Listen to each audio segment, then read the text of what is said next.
Grand Theft Auto 1.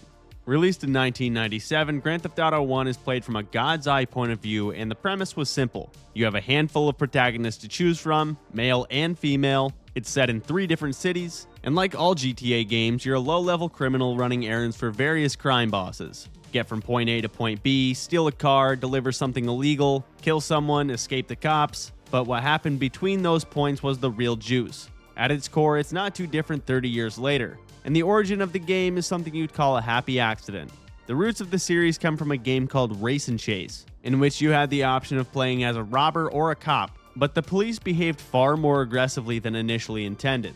The testers loved that result so much that they reworked the entire code and structure of the game to focus on that behavior. So the next time someone looks down on you for doing something wrong, explain to them the entire history of GTA.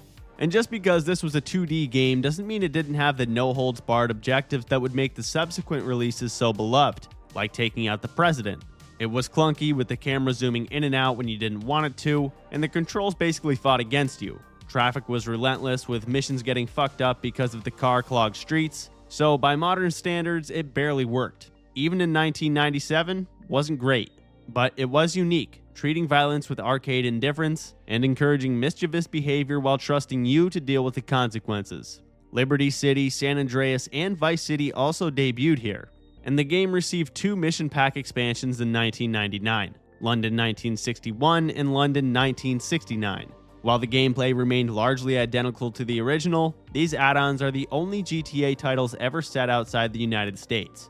If not for what the franchise eventually became, few, not nobody, but few, would give a shit about the original GTA. However, the fact cannot be ignored that this is the one that began it all. Grand Theft Auto 2. GTA 2 arrived in late 1999 and layered in new systems with a dramatically different aesthetic. The result was more experimental and divisive. Reviews were mixed and sales cooled, but in retrospect, GTA 2 was a necessary stepping stone toward the series' eventual mass breakthrough.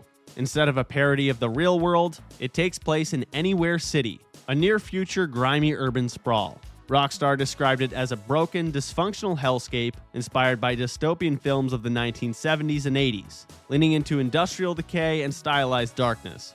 Even the cars reflect the strange future-past blend, combining exaggerated 1950s curves with sci-fi touches, making for the most visually distinctive identity in the entire top-down era. Grand Theft Auto 3. Marking the onset of the 3D universe, Grand Theft Auto 3 is set during 2001 in Liberty City. Based on New York, Detroit, Chicago, Philly, and New Jersey, it's made of 3 districts: the unwelcoming industrial area Portland, commercially corrupt Staunton Island, and the more laid-back suburban Shoreside Vale. The game's tone was gloomy with very cold coloring, even more so than its Liberty City successor GTA 4, reflecting the uncertainty of the post-Y2K era. And the hero of the story is Claude, who makes up one half of a bank-robbing duo with his girlfriend Catalina. But after a 9-year journey taking scores across the United States, things take a sharp turn when Catalina betrays Claude on account of her ambitions having outgrown his. She shoots Claude, leaves him for dead, and escapes with the money. But after surviving and breaking out of police custody, Claude plots his revenge while working for a melting pot of gangs and individuals, such as the Leone crime family, Yakuza, an arrogant media mogul, and a corrupt cop. Completely silent and void of emotion, Claude will stop at nothing to reach his goal in an every-man-for-themselves environment, albeit with the help of allies like 8-Ball, Azuka, and Maria. Rockstar gathered top-tier voice acting talent including Michael Madsen, Frank Vincent, and Joe Pantoliano of The Sopranos. So clearly, The Sopranos, Goodfellas, and The Godfather played no small part in both story and character creation in GTA 3. But what made the game so special is the freedom it provided to the player, something so alien at the time of release. An open world where possibilities were limited only by your imagination, and embracing your dark side meant no consequences greater than an increase in wanted level. GTA 3 revolutionized gaming, and stirred up as much controversy as joy, met with plenty of backlash from angry parents. Grand Theft Auto Vice City. But fortunately, if you got tired of the dull darkness of Liberty City, Rockstar took a time machine to 1986 with its parody of Miami and Grand Theft Auto Vice City, which capitalizes on the 80s drug wars when illegal distribution took Miami by storm. Vice City was initially an expansion of GTA 3, but ambitious development garnered a standalone title. Released in 2002, it was the first game of the series that allowed for the purchase of property and assets. After 15 years of incarceration, the story follows the Harwood butcher of the Forelli crime family.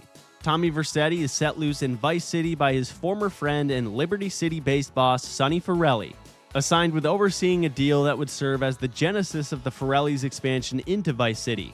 But after an ambush and deal gone wrong, Tommy must redeem himself in Sonny's eyes. So with the supposed help of Lance Vance and lawyer Ken Rosenberg, Tommy embarks on a journey throughout the Vice City underworld to track down the enemy behind the ambush. Tommy, voiced by the late Ray Liotta, is a sharp, driven, and explosively hot-tempered criminal who lives by a personal code of loyalty and respect, but reacts ruthlessly to betrayal or disrespect. Beneath the volatile exterior, he shows surprising sentimentality toward people he cares about. Yet his goals and pride usually come first, making him both honorable and dangerously self-centered. Given its setting, the game utilizes warm, vibrant colors and gathers inspiration from Scarface, Carlito's Way, and the Miami Vice TV series. Plus, stars like Liotta, Burt Reynolds, Danny Trejo, Luis Guzman, Gary Busey, Lawrence Taylor, and Tom Sizemore make up just a fraction of the most star-studded cast in franchise history. Vice City plays like a love letter to the 80s, capturing the tropical vibes of Miami, along with the synthesizer craze, pop music, emotional love ballads, and early hip-hop. And the memorable characters with the non-linear story make the 2002 release one of a kind. Grand Theft Auto San Andreas. Set in the fictional state of San Andreas, made up of Los Santos, which is Los Angeles, San Fierro, which is San Francisco, and Las Venturas, which is Las Vegas. The game captures the early 90s West Coast with unprecedented scale. Deserts, forests, countryside highways, small towns, and big cities seamlessly coexist but feel culturally distinct from one another. You play as Carl Johnson, who returns to Los Santos after years away, only to find his family broken and his old neighborhood gang, the Grove Street Families, on the brink of collapse.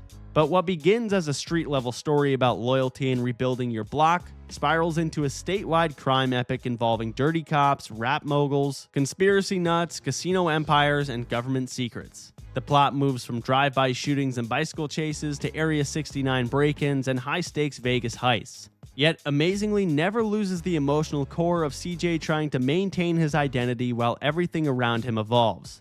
San Andreas has the most legendary cast of characters in the entire franchise. Big Smoke and Ryder embody betrayal and tragic ambition. Officer Tenpenny, voiced by Samuel L. Jackson, is one of the most iconic villains in gaming history. Not to mention Woozy Moo, The Truth, Sweet, and Caesar, the most loyal friend anyone could ask for.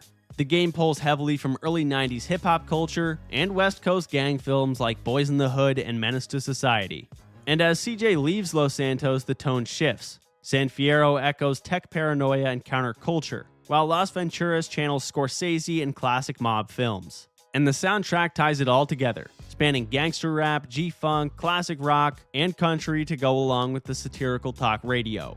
Mechanically, San Andreas pushed the series further than ever with RPG-style stats, character customization, territory wars, gyms, gambling, flying, and more vehicles than ever. Considering the limitations at the time, it was a groundbreaking experience. Even 2 decades later, replayability hasn't faded, making San Andreas an unforgettable masterpiece. GTA Advance, the forgotten installment of the series, largely due to its exclusivity to the Game Boy Advance. GTA Advance shares its October 2004 release date with San Andreas, so standing in the giant shadow, you can easily understand why it's overlooked and mostly out of mind. Set in Liberty City in the year 2000, the game serves as a prequel to the events of GTA 3. The story follows a mentor, Vinny, and his protege, the protagonist, Mike. The two decide to leave Liberty City for good to start a new life. But first, Vinny convinces Mike that they should save more money in preparation for their eventual departure. So they begin working for the Mafia, which leads to Vinny's death in a car explosion, setting Mike on a quest determined to avenge and find out the truth behind Vinny's death. Despite the game being two-dimensional and from the top-down perspective, it shares the same universe as the other 3D GTA titles, and features recurring characters like the beloved 8-Ball and Azuka. Liberty City Stories. This game, in a way, could be considered the expansion of GTA 3's Mafia section fully fleshed out as a game. Back in Liberty City, it brought GTA to the PlayStation Portable on a temporarily exclusive basis in 2005 before its PlayStation 2 release in 2006. Set in 1998, the plot follows Tony Cipriani, a longtime member of the Leone crime family, as he returns to Liberty City after going into hiding for killing a made man on Salvatore Leone's orders. Trying to rebuild his fallen status within the family, Tony gets pulled into a vicious power struggle between the city's major crime families, corrupt politicians, and the mafia's own internal tensions, while Salvatore fights for total control of the city's underworld. The conflict centers on loyalty, betrayal, and rising ambition, as Tony becomes Salvatore's most trusted enforcer, ultimately helping shape the criminal landscape seen later or earlier in GTA 3. Tony is a fiercely loyal but highly temperamental guy who craves respect, especially from his mother and his bosses, and responds to irritation or betrayal with extreme, often explosive violence. Despite his brutality and willingness to kill without hesitation, he shows flashes of guilt and emotional insecurity, revealing a conflicted man torn between mafia duty and craving for validation.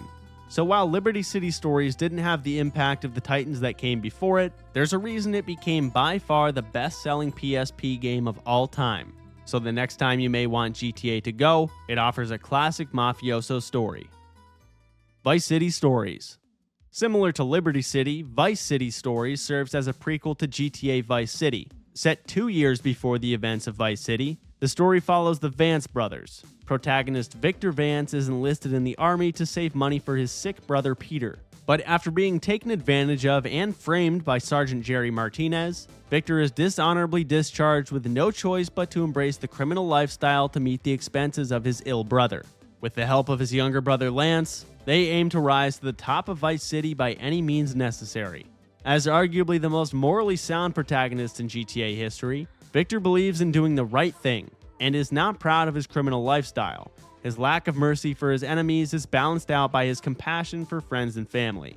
This was the last game of the series to feature so many famous voice actors, like the return of Luis Guzman, Danny Trejo, Philip Michael Thomas, and Gary Busey, as well as the rare instance of an actual celebrity making a cameo appearance in-game, that being Phil Collins himself. Even if it gets overlooked, the story and superb empire-building minigame, which is a core theme of the game itself, make for a fun play. Grand Theft Auto 4. Making the jump to the next generation of consoles, Grand Theft Auto 4 was a major shift in style, theme, and graphical improvement.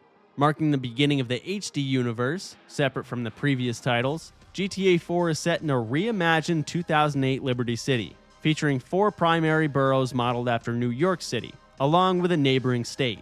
The boroughs are Broker, which is Brooklyn, Dukes, which is Queens, Bohan, or the Bronx, and Algonquin, which is Manhattan, with the adjacent landmass of Alderney representing New Jersey. The game features a far more serious tone about trauma, but is not without the humor needed to poke fun at the rise of the internet and celebrity obsession. The story follows Niko Bellic, a former Yugoslav soldier who arrives in Liberty City for multiple reasons: to escape an old foe, search for the truth about the sellout of his unit during the Yugoslav Wars, to fulfill an invitation by his cousin Roman, and to get a taste of the lavish American dream. But after discovering the sugar-coated lies of his cousin, who runs a cab firm while deeply indebted to various Albanian and Russian loan sharks, Niko is dragged back into the crime arena with the dregs of Liberty City to protect Roman. Niko is adored for his down-to-earth personality and care for his loved ones, but has no remorse for his foes. Rockstar ditched celebrity voice actors for their characters so that the players would dedicate their full attention to the story. GTA 4 is largely inspired by 2 Russian movies titled Brother and Brother 2, while Niko's character is inspired by the character Sasha from the movie Behind Enemy Lines. Overall, GTA 4 has solidified itself as a fan favorite and a tale you can't help but love. GTA 4 Episodes from Liberty City. The expansion pack of episodic content features 2 brand new stories corresponding with GTA 4, The Lost and Damned and The Ballad of Gay Tony. The Lost and Damned follows the Lost MC, a biker gang spiraling into dysfunction. Acting chapter president Johnny Klebitz has been holding the club together, maintaining a fragile truce with their biggest rival, the Angels of Death. But everything unravels when the club's reckless president, Billy Gray, returns from rehab after dodging a long prison sentence. Billy thrives on chaos, pride, and pointless wars. He shatters the truce, drags the gang into escalating violence, and pushes the lost into legal trouble, enemies, and internal fractures. Caught between responsibility and fading ideals, Johnny's left picking through the wreckage of a brotherhood that no longer resembles what it once was. Thematically, the game fully commits to biker culture, blending heavy metal energy with the constant roar of engines and the grime of outlaw life. Liberty City is portrayed at its absolute bleakest, even colder and harsher than seen from Nico's point of view. It's a story about leadership, loyalty, and watching something you love rot from the inside. But the other episode, The Ballad of Gay Tony, instead dives into the vibrant nightlife of the city. Protagonist Luis Lopez, a former street hoodlum turned legit under the wing of nightclub business tycoon Tony Prince, learns that Tony is keeping secrets, in deep debt to dangerous men. So as Luis and Tony try to dig themselves out of the hole, the game brings back the neon-lit vibes of Vice City to salvage the solemn mood of the previous two stories. Both stories are intertwined with Nico's, so pick your poison. GTA Chinatown Wars. Chinatown Wars has become a cult classic. It was released strictly on handheld platforms, but that's not to downplay its content. If you decide to give it a go, you'll see why it's considered a masterpiece by many. Set in 2009 in Liberty City 1 year after GTA 4 and its episodes, Chinatown Wars follows Huang Li, the sheltered son of a recently deceased powerful triad leader who travels to the city to deliver a priceless family heirloom sword to his uncle Kenny. When the exchange goes violently wrong, Huang is thrust into the heart of Liberty City's criminal rodeo, forced to work his way up from outsider to serious player. The central conflict revolves around power, as Huang seeks the truth about the sword. Over time, the spoiled rich kid is hardened by the city's brutality, learning that survival in Liberty City means balancing ambition with caution in a world where betrayal is constant and honor is everything. Part of the HD universe, which is GTA 4 and beyond, Chinatown Wars is 3D but played from the top-down perspective. If the previous handheld installments of the GTA games were not technically as refined, Chinatown Wars certainly is. Grand Theft Auto 5. Set 5 years after the events of GTA 4, Grand Theft Auto 5 brings us back to San Andreas in its HD iteration. The game utilizes the unfiltered social media bubble of the early 2010s, where displaying a hypocritical hyper-ego was the new norm, particularly in Los Santos. A wide variety of mission types and satirical story make GTA 5 thematically more in line with the 3D era. But it's the first in the series to utilize multiple protagonists. Michael DeSanta, formerly Michael Townley, is a retired bank robber who traded his criminal lifestyle for his family's safety and a new identity. Trevor Phillips is Michael's former partner in crime, who believes he's the only free man remaining after their heist gone wrong. 9 years after the failed robbery, Michael's going through a midlife crisis residing in Rockford Hills with an unfaithful wife and 2 spoiled kids. While Trevor, still clinging to his career in crime running a chaotic operation in the desert town of Sandy Shores, thinks Michael died in North Yankton until he hears the words of a ghost come out of his TV. At the same time, an ambitious street criminal from the Los Santos hood named Franklin Clinton is tasked with repossessing a car from Michael's mansion. But after catching him in the act, Michael becomes impressed enough with Franklin to mentor him, which of course leads to a return to his bank robbing ways. Putting all three on a collision course with the FIB, a narcissistic billionaire, and the most powerful criminals in Los Santos. And while largely unknown prior to 2013, Ned Luke, Stephen Ogg, and Sean Fontenot have gained fame as a result of GTA 5. The game takes inspiration from the likes of Michael Mann's Heat and To Live and Die in LA. If you haven't seen Heat, you'll pretty much feel like you're watching GTA 5 as a movie. And the accolades of GTA 5 are endless. It became the best-selling form of media of all time, and the consistently updated GTA Online granted it unimaginable longevity, which became a double-edged sword, a profit powerhouse that has given fans over a decade of fun, but also wiped out any urgency for Rockstar to develop something new. Which leads me to GTA 6. With its ever-elusive release date, this is the longest gap that the series has ever had. Expectations are sky high, with fans waiting however long it will take because they have no other choice. Set in a modern-day version of Vice City and the surrounding state of Leonida, Rockstar's expanded take on the Florida-inspired sandbox includes Miami-style nightlife, coastal islands, swampy wilderness, and rougher rural/industrial pockets beyond the tourist gloss. Rockstar has framed it as Vice City and beyond, implying a broader statewide map rather than a single metro area. Your dual protagonists are Lucia Caminos and Jason Duval. Lucia is a hardened survivor with roots in Liberty City who's just now getting out of prison and is dead set on finally reaching the good life, but on her terms.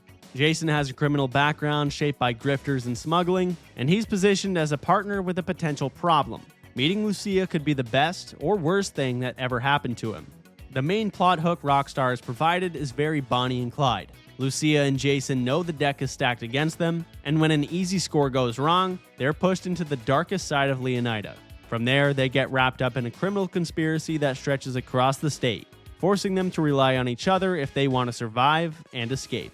Thank you for watching, and if you enjoyed this video, I think you'll like this one too.